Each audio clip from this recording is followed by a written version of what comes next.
नमस्कार सभी संस्कृत सुधियों का श्रोताओं का संस्कृत साहित्य चैनल में स्वागत है। आज हम चर्चा करेंगे द्वितीय विभक्ति।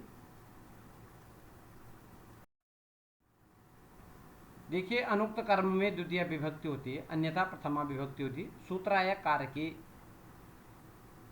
यह अधिकार सूत्र है, उत्तरोत्तर सूत्रों से संबद्ध होगा।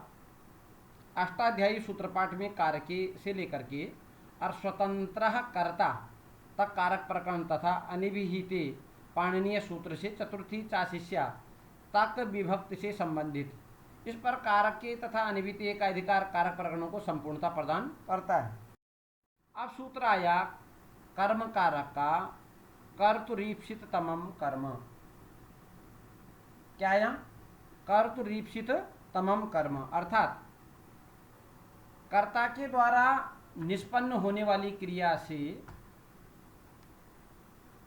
अत्यधिक ईप्सित कारक की कर्म संज्ञा होती है।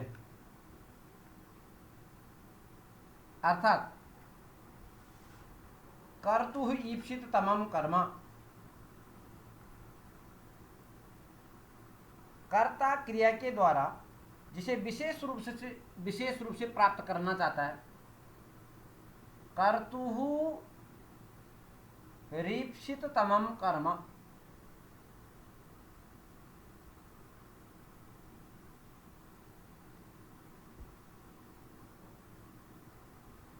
कर्ता क्रिया के द्वारा जिसे विशेष रूप से प्राप्त करना चाहता है, ईप्सित तमम, जिसे विशेष रूप से प्राप्त करना चाहता है, उस कारक की कर्म संज्ञा होती है।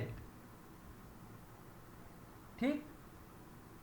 अब करे कर्तु किम मासे स्व अश्वम बधनाति।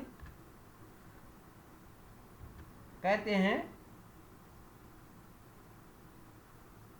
कर्ता का उसकी क्रिया के द्वारा ईप्सित पाने के लिए जो अत्यंत अभीष्ट कारक होता है वह कर्म संज्ञा कहलाता है। अथवा किसी क्रिया का कर्ता उस अपनी क्रिया के द्वारा जिसे पाने के लिए अत्यंत उत्सुक या लालायित रहता है, उसकी कर्म संज्ञा होती है। जैसे कटम करोति, चटाई बनाता है।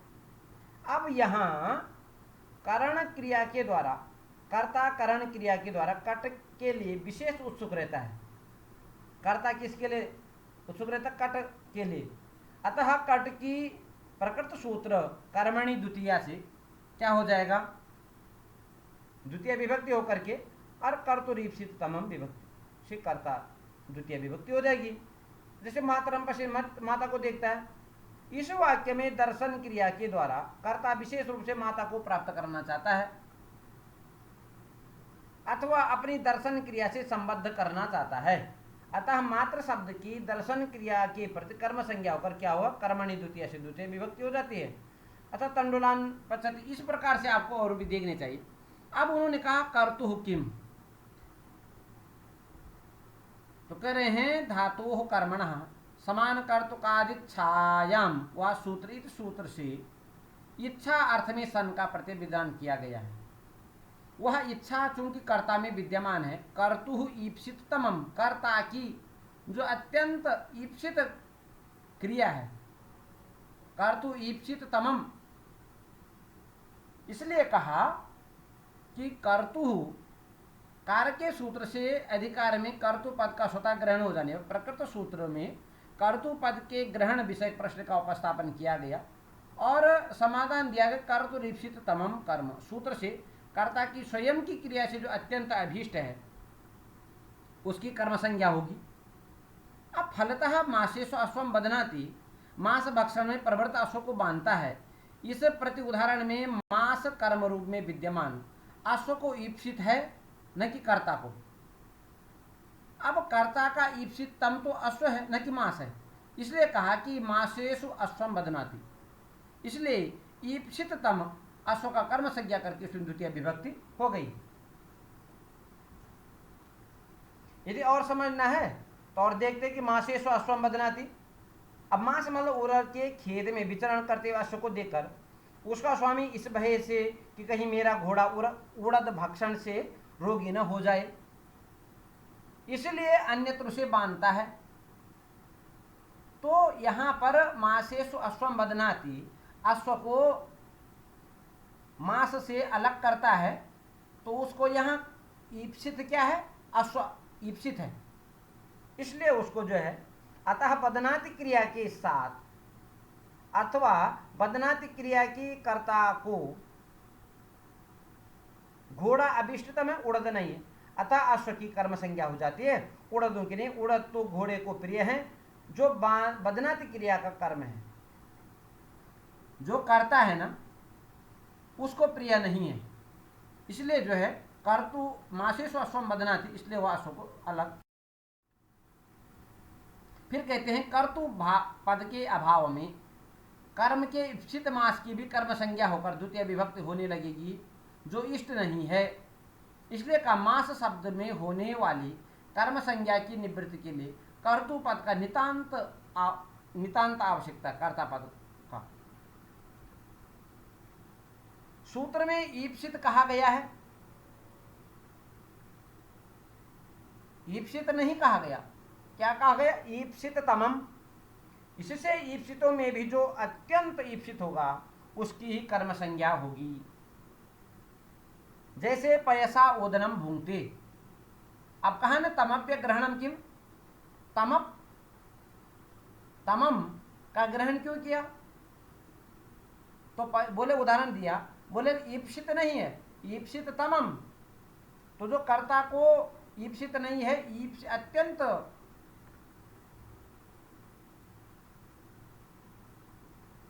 विशेष ईप्सित है। उदाहरण दिया पयसा ओदनम भूंगते, दूध से चावल खाता है, दूध से, पयसा मतलब दूध से, ओदनम मतलब भात, भूंगते मतलब खाता है। अब यहाँ भुज क्रिया के द्वारा कर्ता जो है पयः और ओदन दोनों को प्राप्त करता है। अब ईप्सित शब्द से अतिशय अर्थ में तमप प्रत्यय के अभाव में पयसा ओदनम भूंगते, दूध से भात खाता है। इस प्रति उदाहरण में ईप्सित मात्र पयः की भी कर्म संज्ञा हो जाती, जो इष्ट नहीं है, इसलिए कहते कर्तु ईप्सित तमम कर्म से होने वाली कर्म संज्ञा ईप्सित तमम की ही होती है, न कि ईप्सित मात्र की। अब केवल वह दूध पीने से ओदन दोनों को प्राप्त करता है, अतः दोनों उसे ईप्सित है, परंतु वह केवल दूध पीने से संतुष्ट नहीं होता, अपितु दूध मिलाकर भात खाकर प्रसन्न होता है। अतः इन दोनों में, अतः यहाँ पर पयः ओदनम, पयसा ओदनम दोनों की प्रधानता ओदन की है। पयः तो ओदन का केवल संस्कारक द्रव्य है, इसलिए विशेष ईप्सित तो ओदन है, उसकी कर्म संज्ञा होगी, और संस्कारक सहायक जो पय की नहीं, ले पयसा ओदनम। अब देखो, इसलिए पय के ईप्सित तथा साधकतम संस्कारक द्रव्य के होने कारण उसकी करण संज्ञा होती। पयसा दूध से भात को, तो यहाँ पर भात खाना उसको ईप्सित है, ईप्सिततम है, विशेष रूप से उसको क्या ईप्सित है, वह भात को अत्यंत चाहता है, इसलिए दूध मिलाकर वो भात खाता है। देखिए, प्रत्येक धातु के अर्थ के दो विभाग होते हैं, फल और व्यापार। फल का आश्रय कर्म होता है और व्यापार का आश्रय कर्ता होता है। जिस उद्देश्य की सिद्धि के लिए कोई क्रिया की जाती है, वह उद्देश्य उस क्रिया का फल कहलाता है, फल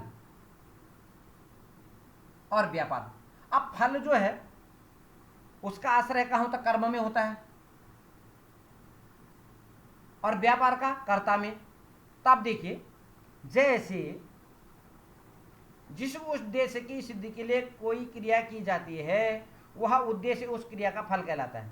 जैसे पचन क्रिया, पकाना, तंडुल आदियों की विकलिति के उद्देश्य से की जाती है, अतः विकलिति पचन क्रिया का फल है। इस प्रकार गमन क्रिया गांव आदि के संयोग के लिए नहीं की जाती, अतः गांव आदि का संयोग गमन क्रिया का फल है। फल की सिद्धि के लिए जो जो क्रिया, चेष्टा, हरकत की जाती है उसे व्यापार कहते हैं। ठीक हो गए, फल की सिद्धि के लिए।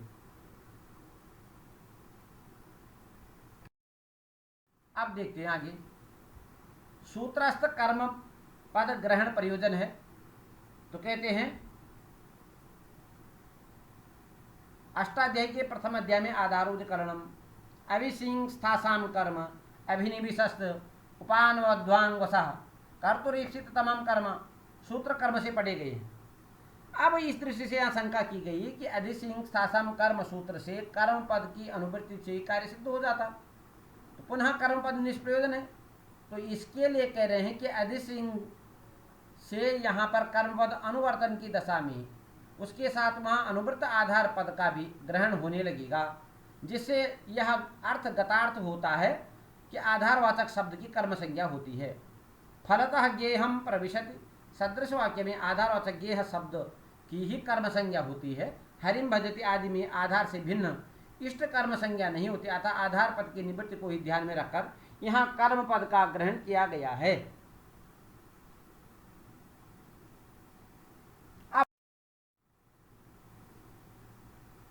अकथितंच, अब जब हमने कर्म नहीं फल और व्यापार की चर्चा की, तो कर्म में और व्यापार कर्ता में रहता है, ये स्पष्ट है।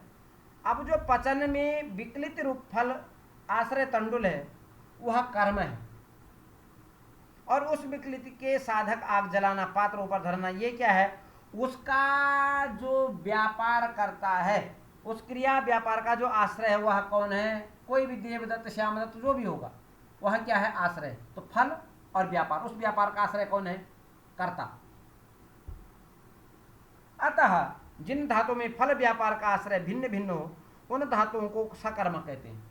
जिन्हें फल अलग हो और व्यापार अलग हो उनको सकर्म कहते हैं, और जिसमें फल व्यापार एक ही होता है उन्हें अकर्मक कहते हैं। बस इसलिए फल व्यधिकरण व्यापार वाचकत्व सकर्मकत्व, जैसे फल और व्यापार अलग अलग हो वह सकर्मक, और जिसमें फल और व्यापार एक ही हो वह अकर्मक कहलाता है। जैसे पच धातु विकलित रूप फल तंडुलों में तथा तदनुकूल व्यापार देवदत्ताधिकर्ता में रहता है, परंतु वही फल समानाधिकरण व्यापार वाचकत्व अकर्मकत्व, जैसे सिंह धातु है सोने के अर्थ में, इसका फल विश्राम तदनुकूल व्यापार लेटना दोनों एक ही आश्रय देवदत्त के रहता है। यह पुरुषासिते बालो हसति क्रीडति, इस प्रकार से। अब अगला सूत्र आया अकथितम च,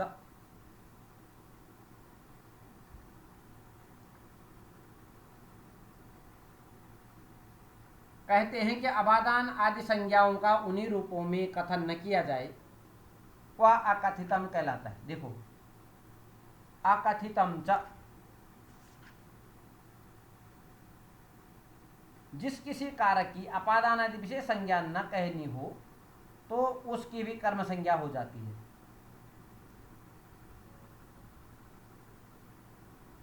तो देखिए विवक्षातः कारकाणि भवन्ति, अतः कारक विवक्षा के अधीन होते हैं। अतः जो विभक्ति जिससे प्राप्त होती है उसका विधान तो नियमता होता ही है, किंतु यदि उसकी विवक्षा अभिप्रेत न हो तो उसमें कर्म संज्ञा करके द्वितीय विभक्ति हो जाती है। कर्मशः देख सकते हैं दुह याच पच दंड रुदि प्रच्छी चिब्रू सास जिमथ मुसाम कर्मयुक्त स्यात् अकथितम तथा स्यान्निहृ कृष्वहम। दुह मतलब दुहना, याच मतलब मांगना, पच मतलब पकाना, दंड दंड देना, रुधि मतलब रोकना, प्रच्छी मतलब पूछना, ची मतलब चुनना, ब्रू मतलब बोलना, सास मतलब उपदेश देना, जी मतलब जीतना, मथ मतलब मथना, मुस मतलब चुराना, नी रे कृष्वहम ले जाना। इस प्रकार अब उदाहरण देखिए गाम दोग्धि पयः। अब देखिए गाम दोग्धि गाय से, अब यहां गो अपादान और पयः ईप्सित कर्म है। पयः परंतु यदि वक्ता गो को अपादानत्व की अविवक्षा से प्रवृत्त होकर प्रकृत सूत्र गो की कर्म संज्ञा हो कर्मणि द्वितीया करके द्वितीया हो जाएगी तो क्या हो जाएगा गाम दोग्धित पयः। यहाँ वक्ता गो को अपादानत्व रूप में कहना नहीं चाहता है अपितु उपयुज्यमान पयः के प्रति निमित्त मानता है। इस प्रकार अपादान की अविवक्षा होने पर गो की कर्म संज्ञा हो जाएगी। उसी प्रकार से बलिम याचते वसुधाम, अपादान के बलि से वसुधा मांगता है। तंडुलान उदनम पचती, अब फल और व्यापार को देखना। गर्गान शतम दंडयति, यह गर्गेभ्यः शतम दंडयति।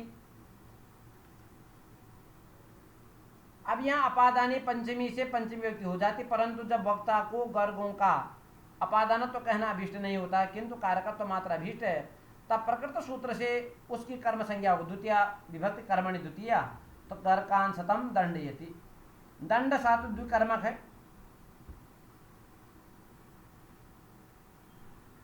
तो इस प्रकार से गर्गान शतम दंडयति। गर्गों से 100 रुपए दंड प्राप्त करता है। रुध रुधि दोहा याच पच दंड रुधि, तो अवरुद्धि मतलब रोकना। तो अधिकरण की अविवक्षा ब्रज में गाय को रोकता है, तो अवरुण दिगाम गाय को रोकता है। यह गाय को बाड़े में रोकता है। ब्रज बोलते हैं बाड़े को, तो अधिकरण कारक था, तो अधिकरण की अविवक्षा होने पर कर्ता को जो है कर्मणि द्वितीया से द्वितीया विवक्षित है, अतः व्रजम मतलब बाड़ी में, या बाड़ी रहे अर्थ वही रहेगा। और दिगाम गायों को बाड़ी में रोकता है।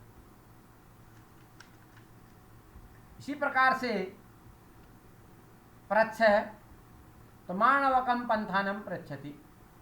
अब यहां करण कारक था, बच्चे से मार्ग, माणवक बोलते बच्चे को, बच्चे से मार्ग पूछता है। अब यहां माणवक अपादान है,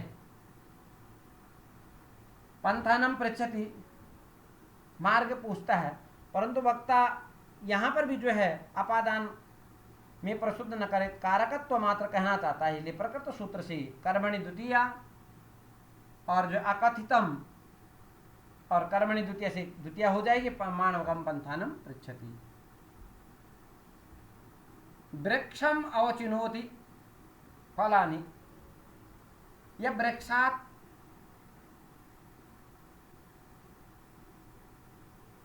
तो वृक्षम अवचिनोति फलानि, फलों से वृक्ष को चुनता है। यहां पर भी अपादान संज्ञा है, कर्ता को अपादान उचित नहीं लगती, इसलिए जो क्या करता है प्रकृत सूत्र के द्वारा अकथितम से संज्ञा द्वितीय कर्मणि द्वितीय से वृक्षम अवचुनोति फलानि।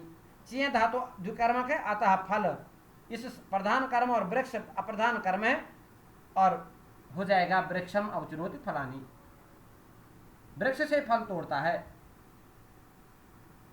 अगला आया सा ब्रूसास, माणवकाया या माणवकम धर्मम ब्रूति शास्त्री। अब संप्रदान में की विवक्षा थी, ठीक है ना, उपदेश देने के लिए माणवकाया माणवक के लिए उपदेश देता है या उपदेश करता है या धर्म को कहता है। परंतु हुआ क्या, माणवकाय संप्रदान की अविवक्षा होने पर अकथितम सूत्र से जो है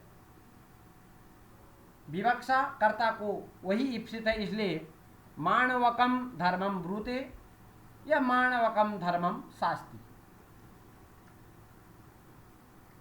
माणवकाय यहाँ संप्रदान चतुर्थी संप्रदान से चतुर्थी विभक्ति हो जाती, परंतु वक्ता माणवक को संप्रदान के रूप में प्रस्तुत नहीं करके केवल कारकत्व मात्र कहना चाहता है। अतः प्रकृत सूत्र अकथितम से कर्म संज्ञा होकर के माणवकम धर्मम ब्रूते, ब्रू शास्त्री दोनों धातु दुकर्मक है, इसलिए प्रधान कर्म धर्म और गौण कर्म माणवक। फिर आगे जी शतम जयति देवदत्तम।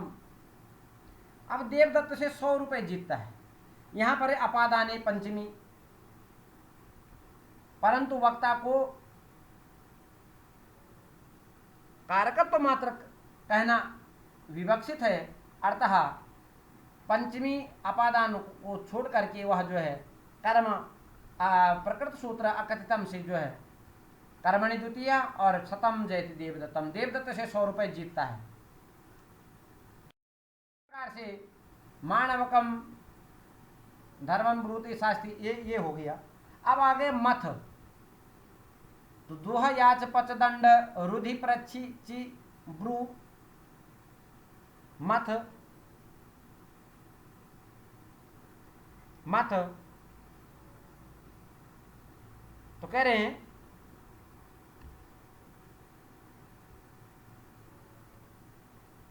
उसी प्रकार से सुदाम क्षीर मथनाति, मथ धातु है तो शीर क्षीर सागर से अमृत मथ कर निकालता है।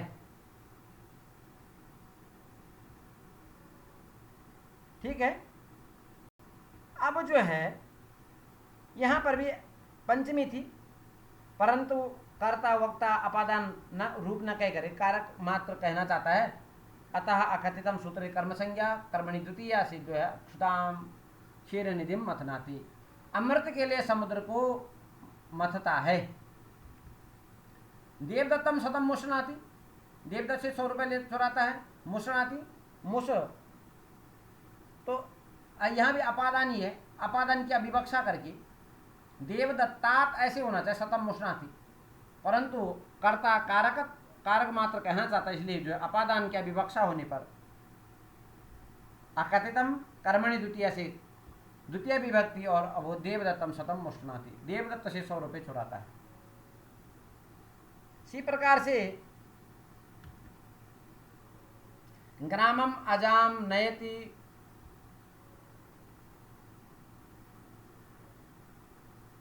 हरति कर्षति वहति वा, गांव में बकरी को ले जाता है पहुंचाता है,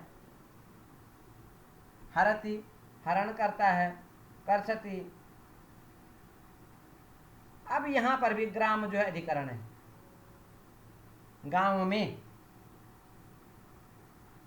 सप्तमी विभक्ति अधिकरण रूप प्रस्तुत न करके वक्ता जो है कारक रूप से द्वितीय विभक्ति का प्रयोग करके और अकथितम से जो है प्रकार 16 धातु के योग में अपादान आदि की अविवक्षा होकर कर्म संज्ञा होती है। द्वितीय विभक्ति का विधान हुआ और अपादान आदि की अविवक्षा होकर कर्म को गौण कर्म कहते हैं। फिर कहते हैं अर्थ निबंधनीयम संज्ञा, 16 धातु से संबंधित कर्म संज्ञा स्वरूपाश्रय न होकर के अर्थ निबंधन है।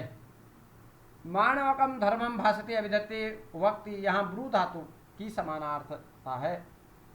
कारकम किम, तो बोले यदि कारक की अनुवृत्ति नहीं करेंगे तो मानवकस्य पितरम पंथानम पृच्छति, बालक के पिता से मार्ग पूछता है कि में संबंध मानवकस्य कर्म संज्ञा होने लगेगी।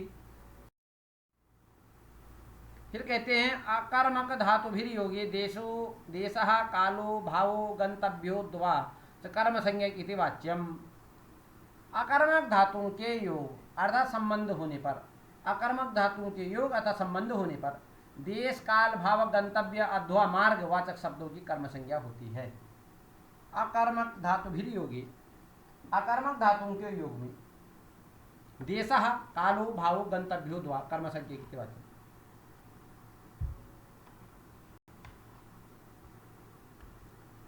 देशवाचक जैसे कहा कुरुम स्वपिति, कुरु देश में सोता है, तो सोता जो अकर्मक है।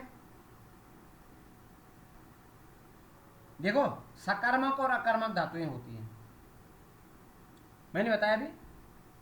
फल और व्यापार, जहां पर फल और व्यापार अलग अलग होते हैं वहां सकर्मक होता है, जहां पर फल व्यापार एक ही होता है वहां अकर्मक धातु होती है। अस्वपिति जो है सोना जो है वो अकर्मक धातु है, फल और व्यापार उसका एक ही है, इसलिए यह अकर्मक धातु स्व धातु के योग में स्व देशवाचक कुरु शब्द की प्रकृत वार्तिक कर्म संज्ञा द्वितीय विभक्ति होते हैं। तो कालवाचक मासम आस्ते महीने भन रहता है, यहाँ अकर्मक आस धातु के योग में कालवाचक मास शब्द की कर्म संज्ञा होनी द्वितीय विभक्ति। उसी प्रकार भाववाचक में गो दोहम आस्ते, गाय के दो दूह जाने तक रहता है, कर्म संज्ञा द्वितीय विभक्ति। गंतव्य अध्वा क्रोशम आस्ते, गंतव्य अर्थात क्रोशम आस्ते, गंतव्य अध्वा कोश पर्यंत रहता है, यहाँ पर भी कर्म संज्ञा होगा द्वितीय विभक्ति होगी। इसलिए कहा कि अकर्मक धातु भी योग्य काले देशे काले गन देशे देश कालो भावो गंतव्यो हुआ कर्म संज्ञा। सूत्राया गतिबुद्धि प्रत्यवसानार्थ, गतिबुद्धि प्रत्यवसानार्थ शब्द कर्मा कर्मकाणाम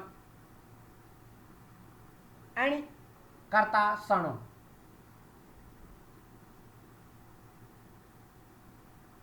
गमनार्थक, ज्ञानार्थक, भक्षणार्थक शब्द कर्मक और अकर्मक धातुओं के अनंतावस्था के कर्ता की अनंतावस्था में कर्म संज्ञा हो जाती है। एक बात ध्यान रखना, गति मतलब गत्यर्थक, बुद्धि बुद्ध्यर्थक, प्रत्यवासानार्थ प्रत्यवासानार्थक, भक्षणार्थक और अवसान को समाप्त होते हुए भक्षणार्थक। अब शब्द कर्म का नाम, शब्द कर्मक और अकर्मक धातु से सामान्य वाक्य के कर्ता की प्रेरणार्थक वाक्य बनाने पर कर्म संज्ञा हो जाती है।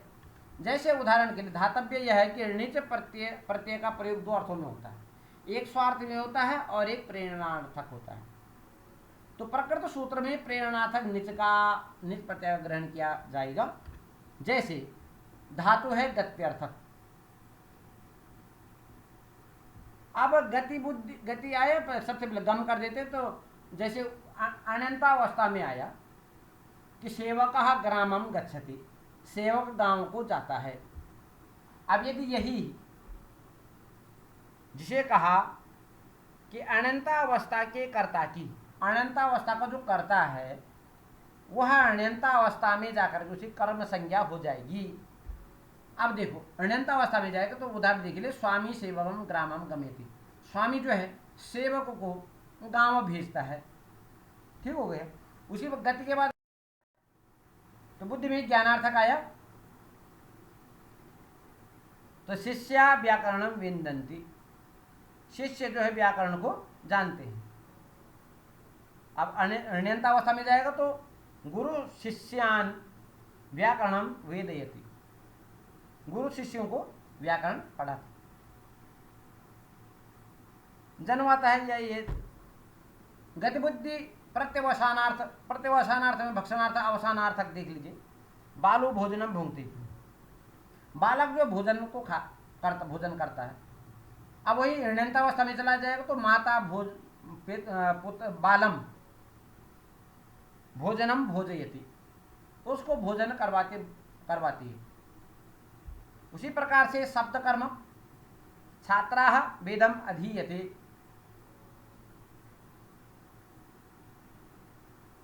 अब जो है छात्र जो है वेद को पढ़ते हैं, परंतु छात्रान यदि वही आएगा, छात्रों को वेद पढ़ाते हैं उपाध्याय जो भी है, तो उपाध्याय या अध्यापक छात्रों को छात्रान वेदम अध्यापयति। अकर्म देले शिशु से थे, अब अनंतावस्था में जाएगा तो माँ शिशु सायति, माता शिशुम साययति। तो जो पहले कर्ता अवस्था में था, अनंतावस्था का जो कर्ता होता है वह अनंतावस्था में जाकर के वह क्या हो जाता है, कर्म कारक हो जाता है। कर्म कारक से कर्मणि द्वितीय विभक्ति हो जाती है। इसलिए बोला गतिबुद्धि प्रत्यवसानार्थ शब्दा कर्मा कर्म का नाम अणि कर्ता शरणो। अनंतावस्था में जो कर्ता होता है वह कर्म अनंतावस्था में कर्म बन जाता है। उसी बात को आगे कह रहे हैं, शत्रुन अगमयत स्वर्गम वेदार्थम स्वान वेदयेत, आशयत चामृतम देवान वेदमध्यापयद विधिम, आशायत सलिले पृथ्वीम यह समे हरिर्गति।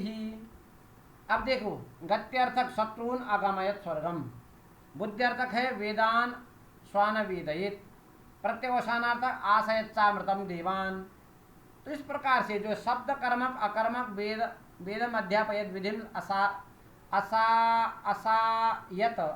आसयत सलिले पृथ्वी देवा अमृतम स्नान तान श्रीहरिम आसयत विधि ही देवम अध्येत तम हरिम वेदम अध्यापयत। इस प्रकार से जो है आप जो है गति बुद्धि प्रतिवसानार्थ शब्द कर्मा कर्म कारणा आणि कर्ता सणो इसको देखिए। शत्रवः स्वर्गम अगच्छन् तान श्रीहरि प्रेरयत। अब कर्मशः गमनार्थ ज्ञानार्थ भक्षणार्थ अकर्मक धातु का प्रयोग किया गया। फलतः इनके साधारण वाक्यकर्ता की प्रेरणार्थक दशा में प्रकृत सूत्र कर्म संज्ञा करके द्वितीय विभक्ति हो जाती है। गतिबुद्धि पद नहीं रहते तो गत्यार्थक से भिन्न पद धातु का नीच प्रत्येक योग में कर्ता कर्म होने लगेगा, जबकि वहां देवदत्तेन ही होना चाहिए, जैसे पाचयति ओदनम देवदत्तेन। अब यहाँ अनंतावस्था यह पद नहीं देंगे तो प्रेरणार्थक ऋण्यंत में पुनः प्रेरणार्थक दशा में कर्ता की कर्म संज्ञा होने लगेगी। गमयति देवदत्तः यज्ञदत्तम तमपरः, देवदत्ती यज्ञदत्त को भेजता है, तमपरः प्रयुक्त गमयति देवदत्ती ने यज्ञदत्त विष्णु। अब सूत्र है नी वह्योर्न नाययति वाहयति वा भारम भृतेन। प्रेरणार्थक ऋणिच प्रत्ययांत नी और वह धातु के प्रयोग की दशा में साधारण वाक्य के कर्ता की प्रेरणार्थक दशा में गतिबुद्धि सूत्र से कर्म संज्ञा नहीं होती है। उदाहरण नाययति वाहयति वा भारम भृतेन भृत्या भारम नयति वहति वा तम। यहाँ प्रेरणार्थक नी और वह धातु के प्रयोग से साधारण वाक्य के कर्ता भृत्य शब्द की प्रेरणा दशा में गतिबुद्धि सूत्र से प्राप्त कर्म संज्ञा प्रकृत वार्तक से निषेध कर दी जाने पर भी अनुक्त कर्म की तृतीया विभक्ति कर दी जाती है। नियंत्र कर्तकस्य वहे अनिषेधः वाहयति रथम वाहन सूतान। धातु प्रापजे धातु के प्रयोग में प्रयोजक कर्ता के नियंता पशु प्रेरक होने पर साधारण वाक्य के कर्ता की प्रेरणार्थक दशा में कर्म संज्ञा हो जाती है। उदाहरण के वाह इति रथम वाहन सूत्र है गतिबुद्धि प्रतिवसानार्थ शब्द कर्माकर्मकाणाम। तो धातु के योग सूत्र से वह धातु के योग कर्म की प्राप्ति थी, परंतु नी वह्योरना से निषेध हो गया और पुनः इस वार्तिक से कर्म संज्ञा हुई, कर्मणि द्वितीय से द्वितीय विभक्ति हो गई। नी वह धातु के योग में तो जो है वो नहीं होगा। अण्यंत और अण्यंतावस्था, अण्यंता और शीर्ण्यंत ये नहीं होगा, फिर निषेध हो जाएगा नी वह्योरना। फिर सूत्र आया आदिर खाद्योर्नः। उद और खाद्य धातु से प्रयोग में प्रयोज्य कर्ता के प्रेरणात्मक दशा में अर्थात अण्यंतावस्था में कर्म संज्ञा नहीं होगी।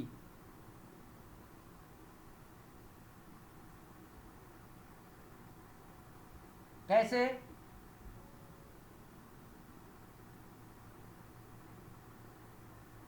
अण्यंत अवस्था में देखो, आदियत खादियत व अन्नम वटुना, वटु से अन्न खिलाता है या ब्राह्मण पुत्र से अन्न खिलाता है। देवदत्तेन देवदत्ता अन्नम अति, ये तो अनंत अवस्था हो गई। यदि हम अनंत अवस्था में जाएंगे तो देवदत्तेन अन्नम आदेति यज्ञदत्त, यज्ञदत्त जो है देवदत्त को अन्नम आदेति से बालका ओदन खादति, बालक जो ओदन खाता है, परंतु अनंत अवस्था में जाएंगे तो बालकेन ओदनम खादयति, माता बालकेन ओदनम खादयति खिलाती है। माता के द्वारा माता बालक से आदि खाद्योरनः से जो क्या करती है, यहाँ पर वटु अन्नम अति खाद्यति तम माता प्रेरियते प्रत्यवसानार्थ धातु के कारण गति बुद्धि से कर्म प्राप्त, परंतु इस वार्तिक से आदि खाद्यों से निषेध हो जाएगा। फिर सूत्र आया भक्षे अहिंसार्थस्य न, अहिंसार्थक भक्ष्य धातु के प्रयोग में प्रयोज्य धातु के प्रेरणार्थक दशा में कर्म संज्ञा नहीं होती है। वटु अन्नम भक्ष्यति तम जननी प्रेरियति इत्यर्थ के वटु अन्न खाता है, माता प्रेरित करती है। तो यहाँ पर प्रयोज्य कर्ता में कर्म संज्ञा ही हुई, कर्मणि द्वितीय से द्वितीय विभक्ति। जलपति प्रभृति नाम उपसंख्यानम, जल्प भास के प्रयोग में प्रयोज्य कर्ता के प्रेरणार्थक मतलब ऋण्यंतावस्था दशा में कर्म संज्ञा कर जल्पेति भाषित धर्म धर्मम पुत्रम देवदत्तः, या पुत्र धर्म जलपति भाषते व तम देवदत्तम। ऐसे सूत्राया वार्तिकाया दृशेश, दृश्य धातु के प्रयोग में प्रयोज्य कर्ता के प्रेरणार्थक ऋण्यंतावस्था दशा में कर्म संज्ञा हो जाती। जैसे दर्शयति हरिम भक्तान विग्रह, भक्ता हरिम पश्यन्ति तान गृह प्रेरति। यहाँ दृश्य धातु के प्रयोग में प्रकृत वार्तिक से प्रयोज्य कर्ता भक्त शब्द की प्रेरणार्थक दशा में कर्म संज्ञा करके द्वितीय विभक्ति हो गई। यद्यपि गतिबुद्धि प्रत्यवसानार्थ शब्द कर्म काणाम अनेक कर्ता शरणो सूत्र से दृश्य धातु विज्ञानार्थक होने कारण कर्म संज्ञा हो जाने पर, परंतु दृश्येष्ठ इस वार्तिक की क्या आवश्यकता है? तो बोले समाधान के लिए सूत्रीय ज्ञान सामान्य अर्थानाम एवं ग्रहणम न तो तद विशेषार्थानाम इत्यनेन ज्ञायते। अर्थात बुद्धि पद सामान्य ज्ञान का कथन करने वाली धातु का ग्रहण किया गया, न कि ईश्वर साक्षात्कार रूप विशेष ज्ञान का कथन करने वाली धातु का। अतः प्रकृत वार्तिक से ज्ञापित होता है कि यहाँ दृश्य धातु विशेष ज्ञान अर्थ प्रयुक्त है, इसलिए स्मारयति प्रापित देवदत्तेन में देवदत्त कर्म संज्ञा नहीं हुई। ह्रीक्रोह अन्यतरस्याम द्रि हरि और क्रे, हरना ले जाना और क्रे मतलब करना। धातु का अनंता कर्ता अनंता में विकल्प कर्म संज्ञा होता है। देखो अब यहां विकल्प करके होगा, हाँ विकल्प करके इनकी कर्म संज्ञा होती है। जैसे अनंतावस्था में करेंगे तो भृत्य संदेशम हरति, भृत्य जो है संदेश को ले जाता है। अब अनंतावस्था में ले जाएंगे तो विकल्प से होगा भृत्यम संदेशम हारयति स्वामी, स्वामी भृत्य को संदेश, अथवा भृत्येन संदेशम हारयति स्वामी, भृत्यम भृत्येन हो जाएगा, दोनों हो जाएगा। अथवा क्रे अनंतावस्था में होगा देवदत्तः कटम करोति, देवदत्त जो है चटाई बनाता है। परंतु यदि अनंतावस्था में जाएंगे तो विकल्प से देवदत्तः कटम कारयति यज्ञदत्तः, अथवा देवदत्तेन कटम कारयति यज्ञदत्तः।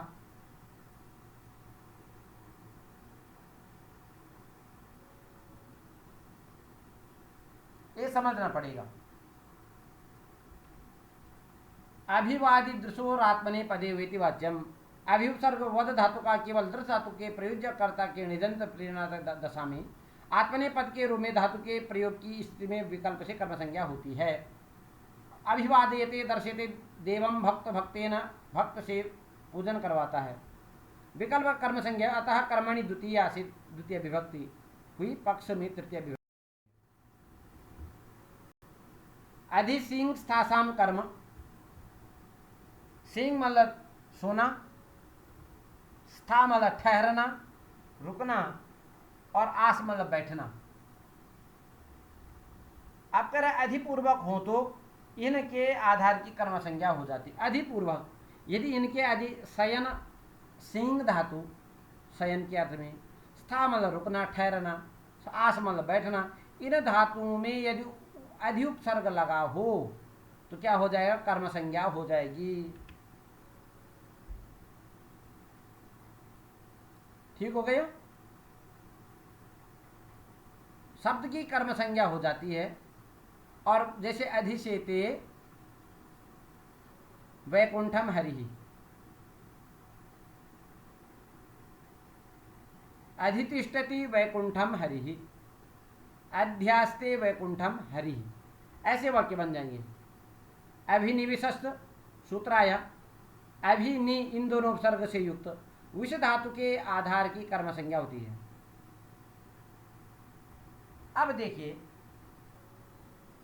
अभिनि इस कर्म से इकट्ठे दोनों उपसर्ग यदि पूर्व में हो तो विष धातु के आधार की भी कर्म संज्ञा होती है। जैसे अभिनिविशन्ते संतः या अभिनिविशते सन्मार्गम। अभिनि संगात पूर्वक विष धातु के आधार सन्मार्ग शब्द की प्रकृत सूत्र से कर्म संज्ञा होकर द्वितीय विभक्ति हो गई।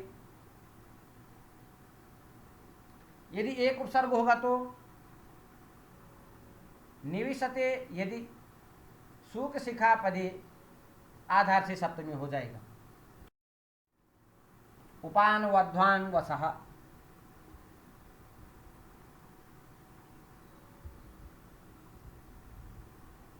अब कह रहे हैं कि वस धातु के आधार यदि वस धातु है उसके आगे उप अनु अधि आंग उपसर्ग लग गए। उपान वध्वान वसः, उप अनु अधि आंग उपसर्ग पूर्वक वसु धातु के आधारवाचक की आधारवाचक शब्द की कर्म संज्ञा हो जाती है। जैसे उपवसति वैकुंठम हरिहि, हरि वैकुंठ में रहते हैं। अनुवसति वैकुंठम हरिहि, अधिवसति वैकुंठम हरिहि, आवसित वैकुंठम हरि। यहाँ भ्वादिगण के वस धातु ही इष्ट है। वस धातु के आधार पर तदवाचक शब्द वैकुंठिक कर्म संज्ञा होगा, द्वितीय विभक्ति हो गई। अभुक्त्यर्थस्य न, अभुक्त अर्थात भोजनाभाव, आभुक्ति या भोजनाभाव अर्थवाचक उपवस धातु के आधार कर्म संज्ञा नहीं होती है। वन जैसे वने उपवसति, उपसर्ग पूर्वक वस धातु का आधार वन है जिसमें भोजनाभाव अर्थ प्रकट होता है, अतः आधारवाचक शब्द वन शब्द की पूर्व सूत्र से प्राप्त कर्म संज्ञा का प्रकृत वार्तिक से निषेध होने पर सप्तमी विभक्ति वने उपवसति, उपवसति।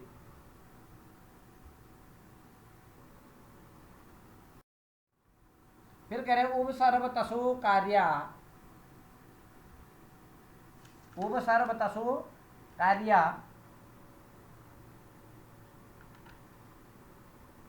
धिगुपर्यादिषु त्रिषु द्वितीयां रेडितान्तेषु ततोऽन्यत्रापि दृश्यते।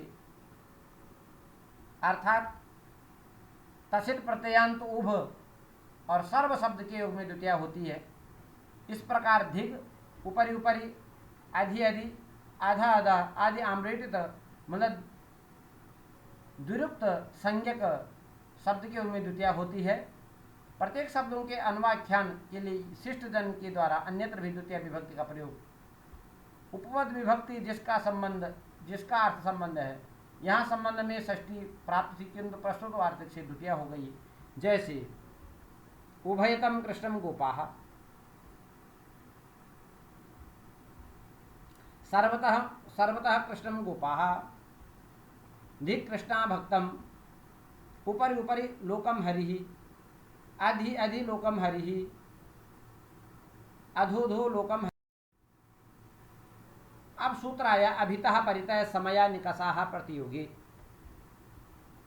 अभितः परितः चारों ओर, समया निकषा समीप, हा मतलब दुखवाचक और के योग में द्वितीय विभक्ति होती है।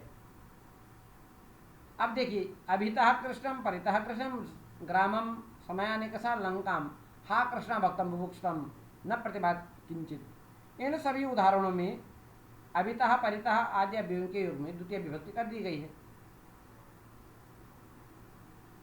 सूत्र आया अंतरा अंतरेण, अंतरा और अंतरेण के योग में द्वितीय विभक्ति। जैसे अंतरा अंतरेण अव्यय है, अंतरा त्वाम माम हरि, तुम्हारे और मेरे बीच में साक्षी कौन है? हरि है। तो त्वाम माम अंतरा मध्ये हरि ही साक्षी।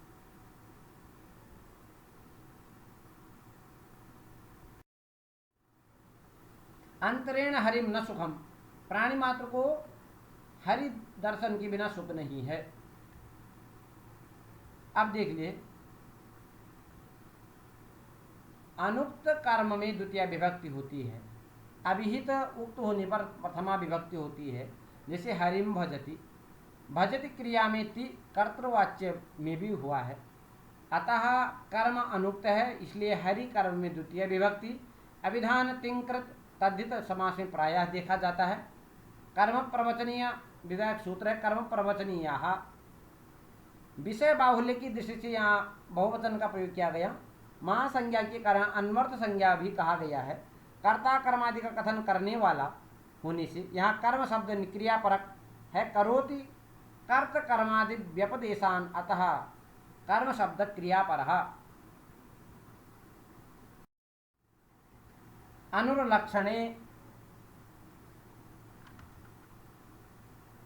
ये भी सूत्र है। क्रिया कारक के परस्पर लक्ष्य लक्षण भाव को प्रकट करने वाली अनु की कर्म प्रवचनीय संज्ञा होती है।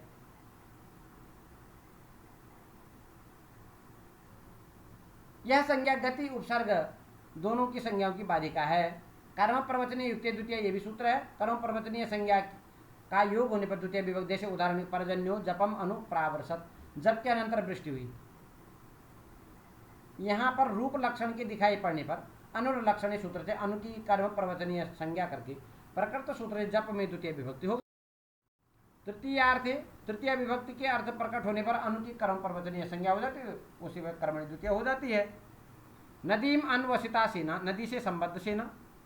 यहाँ तृतीय विभक्ति का अर्थ द्योतित होने पर भी प्राप्त षष्ठी को बाध कर प्रकृत सूत्र से अनु का कर्म प्रवचनीय संज्ञा करके उसके योग में नदी शब्द में द्वितीय विभक्ति हो गई। हीने च, हीन अर्थ द्योतित होने पर अनु कर्म प्रवचनीय संज्ञक होगा। अनुहरिम सुराहा, हरि की अपेक्षा सुर वर्ग के हीन दिखाई पड़ने पर अनु की कर्म प्रवचनीय संज्ञा करके उत्कृष्टता का वाचक हरि शब्द से हो गई। इसी प्रकार से उपोध के अधिक और हीन अर्थ प्रकट होने पर अव्यय कर्म प्रवचनीय संज्ञक होता है। जैसे अधिक शब्द का अर्थ अतिशय और हीन अर्थ अनुत्कृष्ट है। उपहरिम सुराहा, सुर वर्ग हरि से उपकृष्ट है। यहाँ प्रकृत सूत्र से उप की कर्म प्रवचनीय संज्ञा, कर्म प्रवचनीय द्वितीय विभक्ति होकर के द्वितीय हो गई। इसी प्रकार से लक्षण थम भूताख्यान भाग विप्तासु प्रतिपर्य नवः, लक्षण इत्थम भूताख्यान भाग विप्सा के अर्थ में प्रतिपरि और अनु की कर्म प्रवचनीय संज्ञा होती है। लक्षण मद चिन्ह वृक्षम प्रतिपरि, अनुवा विद्योतते, विद्युत वृक्ष की ओर बिजली गिरती है। यहाँ प्रतिपरि अनु का क्रमशः कर्म प्रवचनीय संज्ञा कर्मणि द्वितीय हो गई है। विप्सा मतलब देवम देवम अभिषिंचते, प्रत्येक देवता का अभिषिंचन करता है। फिर कहते हैं सूत्र में अभागे पद को छोड़ कर यदि भाग अर्थ में भी अभि की कर्म प्रवचनीय संज्ञा होगी तो माम अभिशिच्यात, अमाम अभिशिष्यात, इस प्रयोग में मम के स्थान द्वितीयांत माम प्रयोग होगा। जो इसी प्रकार से अधिपरि अनर्थको वा, अनर्थक अधिपरि की कर्म प्रवचनीय संज्ञा होती है। कुतः अध्या गच्छति, कुतः पर्या गच्छति। इसी प्रकार सुपूजायाम, पूजा प्रशंसा का द्योतक सु की प्रकृत सूत्र से कर्म प्रवचनीय संज्ञा की गई है। उपसर्गा सुनोति से सत्व नहीं हुआ है यहाँ। उसी प्रकार से अतिरतिक्रमणे च, अतिक्रमण और पूजा प्रशंसा अर्थ के द्योतक अति की कर्म प्रवचनीय संज्ञा होती है। अतिदेवान कृष्ण, कृष्ण देवों से अधिक और देवों से पूज्य हैं। अपि पदार्थ संभावना अन्वय सर्ग गरहा समुच्चयेषु, पदार्थ संभावना अन्व व सर्ग गर्ह और समुच्चय अर्थ की द्योतक अपि की कर्म प्रवचनीय से सर्पिशोपि स्यातः अपिस्तु याद विष्णुम और अपिस्तु ही धिक देवदत्तम, अपिस्तु याद ब्रसलम देवदत्तम, देवदत्त को धिकार है जो शूद्र की स्तुति करता है। यहाँ अस्तुत्य की स्तुति करने से स्तोता की निंदा प्रकट होती है। अपिशिंच अपिस्तुति, सेचन भी करो और स्तुति भी करो। कालवाचक द्रव्य संयोग मासम गुणाधान, मास पर्यंत निरंतर भोजन संबंधी गुण मिश्रित धान। कालाधुनो अत्यंत संयोगे, कालवाचक मासवाचक शब्द में अत्यंत निरंतर संयोग दिखाई पड़ने पर द्वितीय विभक्ति होती है। अत्यंताभाव, कालवाचक क्रिया का अत्यंत के साथ संयोग हो, जैसे विराम रहित मास पर्यंत अध्ययन करता है, मासम अधीते। इसे अध्ववाचक द्रव्यात्यंत संयोगी क्रोशम गिरि, क्रोश पर्यंत पर्वत, इन वाक्यों में भी अध्ववाचक शब्द गुण क्रिया द्रव्य का अत्यंत संयोग होने से द्वितीय विभक्ति है। मासम, मासस्य दुरधीते, मास में 2 बार पड़ता है। क्रोशस्य एक देशे पर्वतः, कोश भर में एक तरफ पर्वत है।